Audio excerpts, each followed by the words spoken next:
Sin salud mental no hay felicidad posible. Por eso tienes que seguirnos todos los jueves de 6 a 7 de la tarde en Radio Libertad.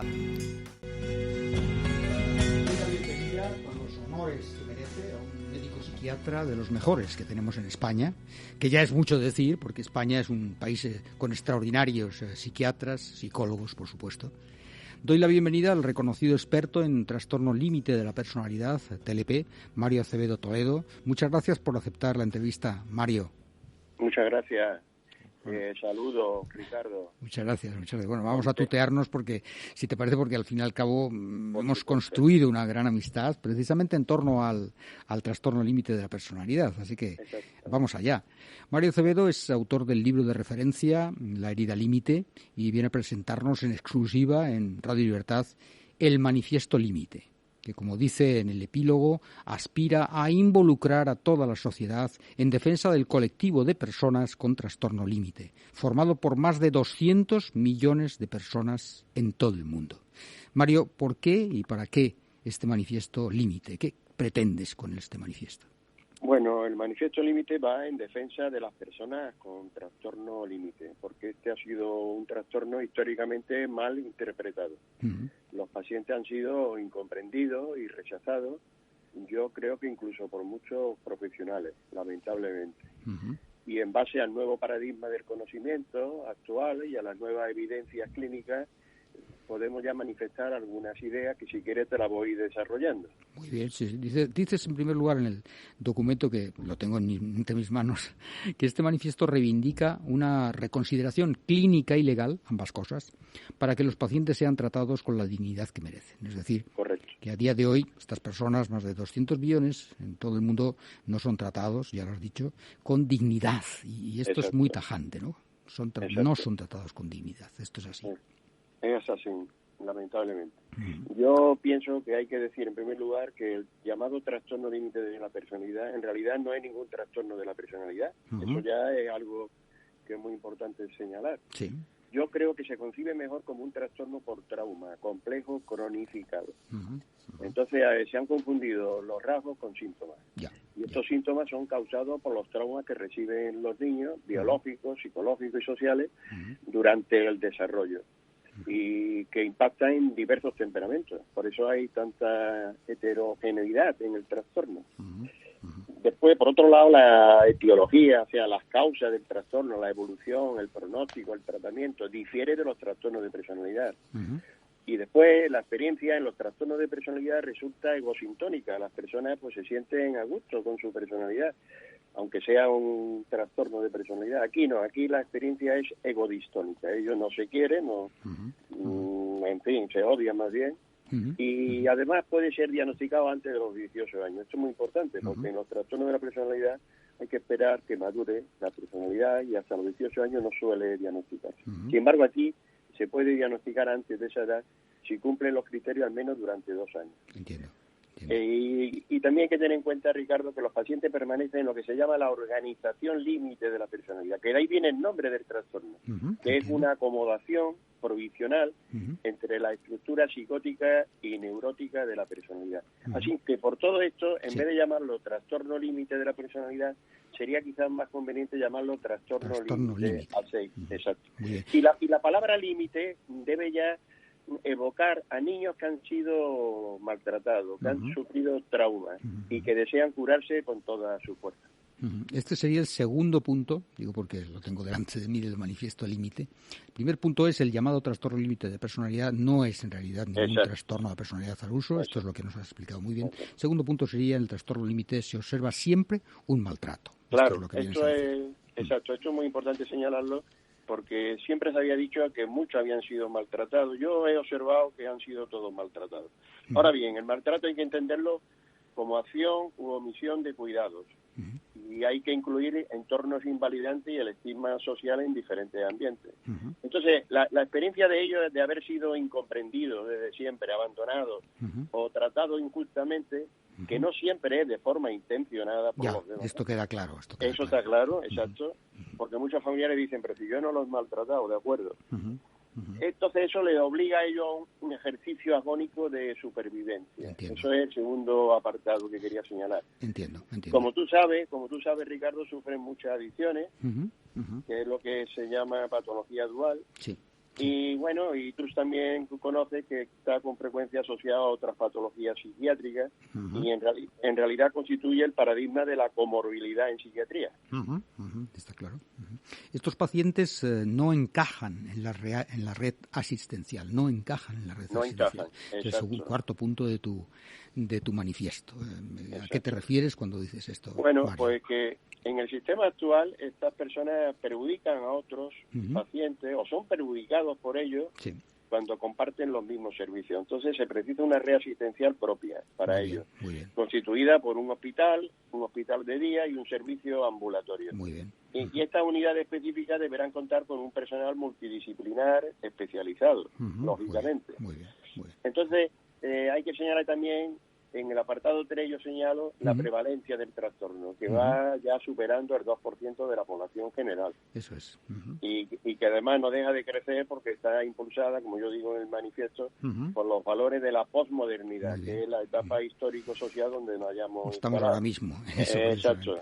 Y después hay que señalar que la tasa de suicidio, que esto no ocurre en ningún trastorno de la personalidad, ni siquiera en el trastorno antisocial de la personalidad, pues suicidios consumados pues superior a un 12%, algo increíble. Impresionante. Increíble. Te refieres luego, de manera muy explícita y muy insistente, a que es urgente una reforma del Código Penal. Sí.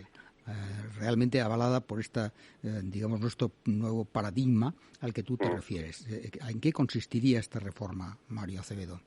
Bueno, pues yo creo que, como tú dices, es urgente una reforma en el Código Penal avalada por una nueva relación existente actualmente entre neurociencia y justicia. Los avances de la ciencia tiene que la justicia irlo aplicando, como es lógico. Claro. Entonces, el tiempo de privación de libertad por los delitos que ellos cometan no deben cumplirlo en recintos penitenciarios. Entonces, ya se insta a las autoridades que creen centros específicos para ellos. Porque en realidad, Ricardo, son preferibles medidas de seguridad a medidas de penas. Muy bien. Porque van dirigidas estas medidas de seguridad a la rehabilitación y a la reinserción social, al menos en la mayoría de los casos. Yo creo que esto lo he señalado a varios jueces con el que he tenido oportunidad de hablar y les parece fenomenal la idea, ¿no? Y lo que pasa es que, claro, implementarlo va a tardar años seguramente.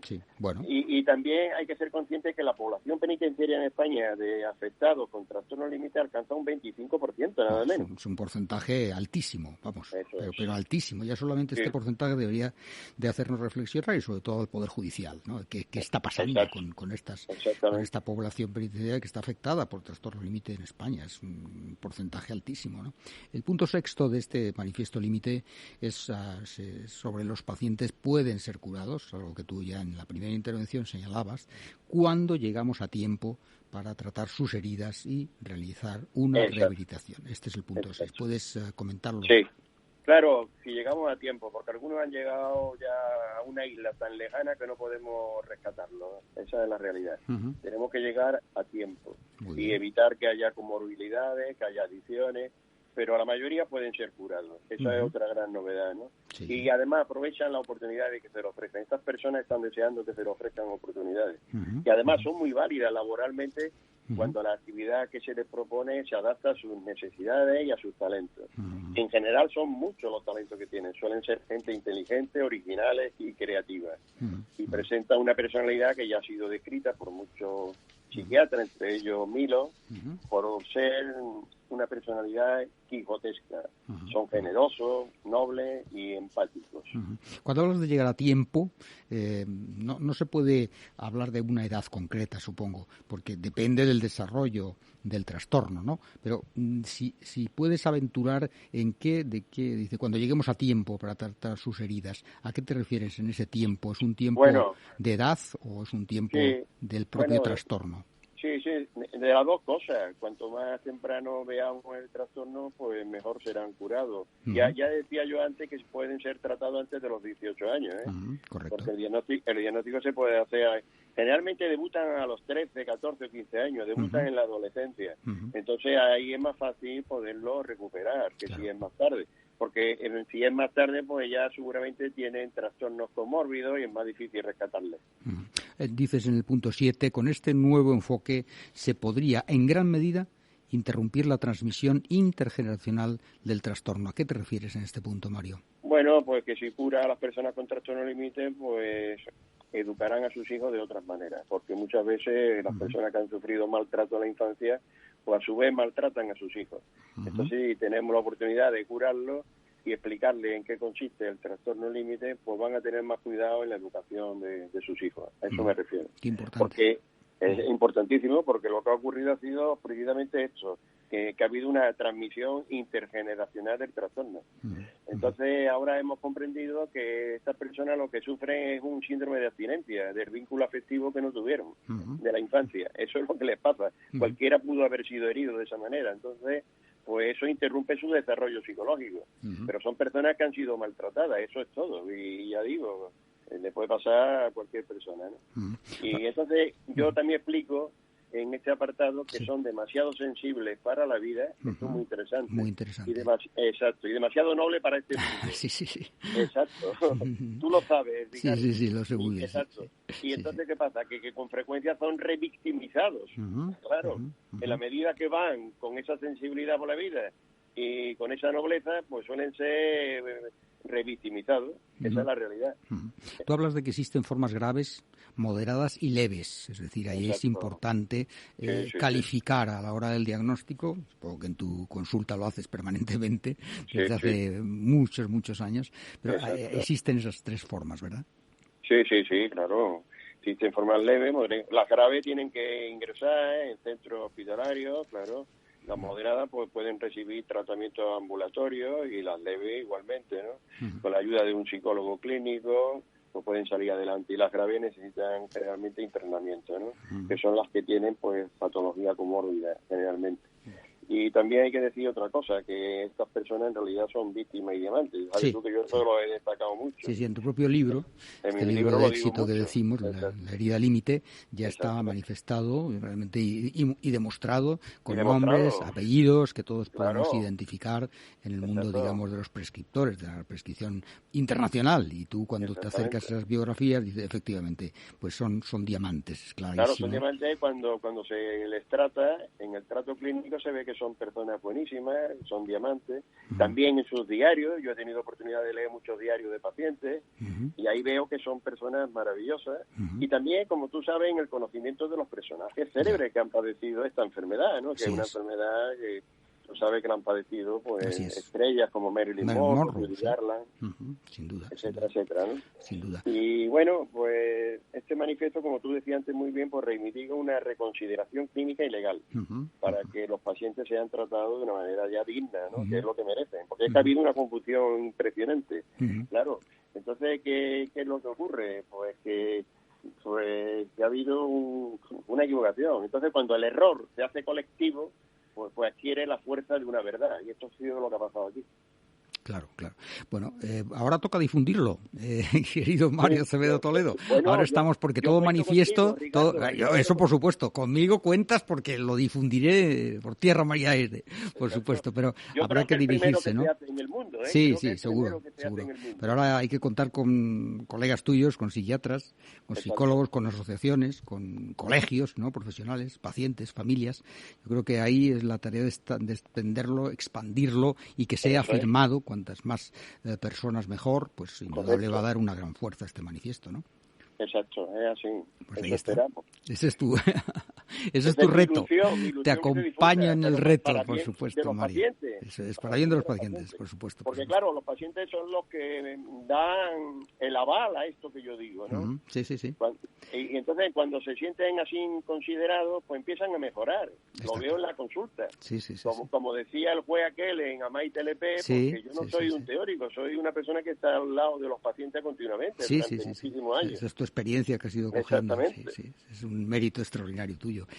Pues, doctor Acevedo Toledo, muchísimas gracias siempre por estar en este programa Salud Mental, pues tus palabras, reflexiones, traernos las exclusivas de tu libro, primero y ahora del Manifiesto Límite. Así que, acompañarte siempre en la difusión de tu obra y, desde luego, cuenta con nosotros y enhorabuena por este gran trabajo tuyo, por supuesto en consulta y, desde luego, en lo que es la obra literaria y de ensayo. Así que hasta una próxima ocasión. Muchísimas gracias, Mario Acevedo Toledo, con el Manifiesto Límite. No olviden circularlo, hacerlo conocer a sus amigos. Realmente es un manifiesto, podríamos calificar, de histórico. Así que muchas gracias, Mario. Hasta una próxima ocasión aquí en Salud Mental. Muchas gracias. Muchas gracias. Buenas tardes.